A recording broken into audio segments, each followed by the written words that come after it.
We started this partnership to build our community's understanding and response towards COVID-19. And the Betsi Kenya came on board just at the right time to give this support.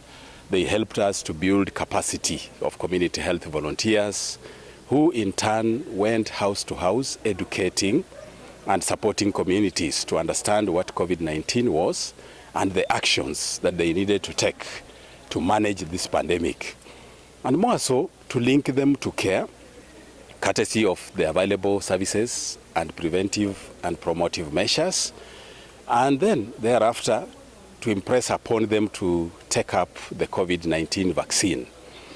And this partnership has taken us far because we've been able to train one sub-county in Busia County, Butula, where we were able to train over 351 community health volunteers and their supervisors, who are the community health assistant, a total of 21 county government of Busia workers.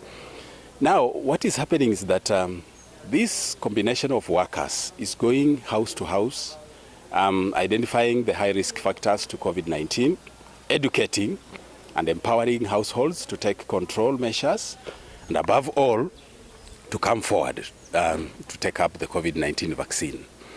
We have seen tremendous progress towards this in the project area.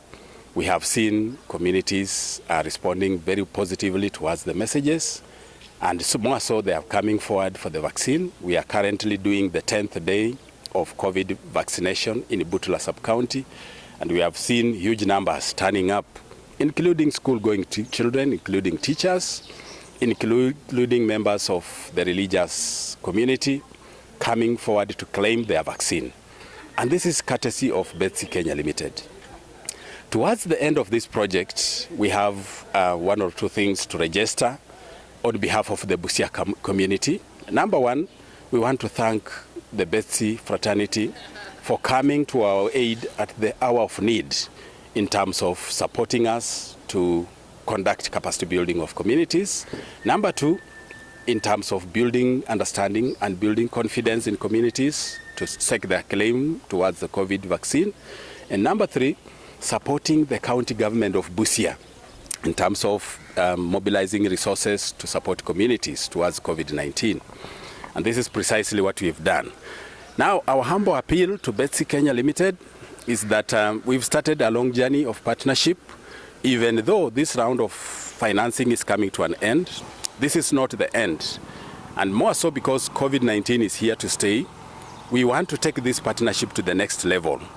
We want to see to it that we consolidate the gains and sustain the gains that we've made out of this investment, so that the communities now take it upon themselves to mobilize themselves, to motivate themselves to come forward for more vaccinations, to complete the full course of vaccines, and also to bring forward other community members who may be marginalized one way or another to come forward.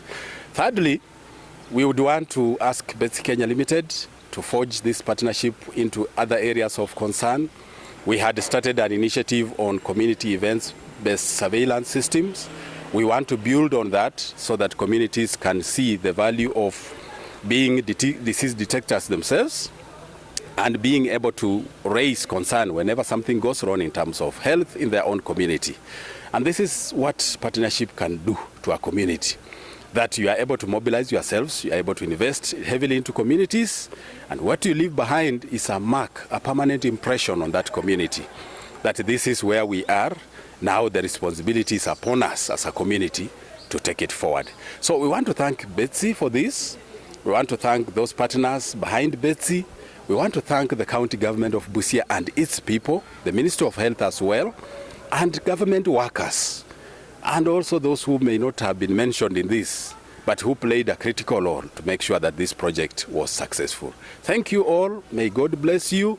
We look forward to seeing you again when another round of partnership comes across, so that we build on these gains and take it to the next level. Thank you so much. God bless you all.